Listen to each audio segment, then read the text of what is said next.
ಪ್ರೆಗ್ನೆನ್ಸಿಲಿ BP ಬರ್ತದಲ್ಲ, ಅದನ್ನು ನಾವು ಮುಂಚಿತವಾಗಿ ಕಂಡುಹಿಡಿಬಹುದು. ನಮಸ್ಕಾರ, ನಾನು ಡಾಕ್ಟರ್ ಭಾಗ್ಯಶ್ರೀ ಬಾಳಿಗ.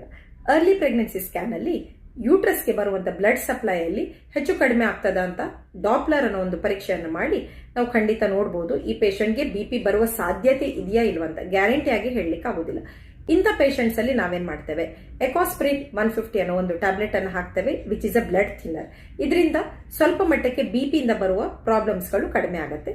ಸೆಕೆಂಡ್, ನಾವು ಈ ಪೇಷಂಟ್ಗೆ ಸ್ವಲ್ಪ ಜಾಸ್ತಿ ಮಾನಿಟರಿಂಗ್ ಅನ್ನ ಮಾಡ್ಬೋದು, 1-2 ಸ್ಕ್ಯಾನ್ ಜಾಸ್ತಿ ಮಾಡ್ಬೋದು, AFI ಅನ್ನ ನೋಡಿಕೊಂಡೇ ಇರ್ಬೋದು, ಮಗುವಿನ ನೀರು ಇಂಪ್ರೂವ್ಮೆಂಟ್ ಆಗೋ ತರ ಮೆಡಿಸಿನ್ಸ್ ಅನ್ನ ಕೊಡ್ಬೋದು, ಮತ್ತೆ ರಿಪೀಟೆಡ್ BP ಮಾನಿಟರಿಂಗ್ ಅನ್ನ ಮಾಡ್ಬೋದು.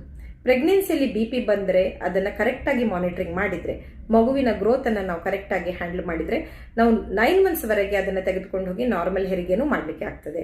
ಆದರೆ very important to do repeated checkups, repeated ultrasound and monitor the baby weight correctly.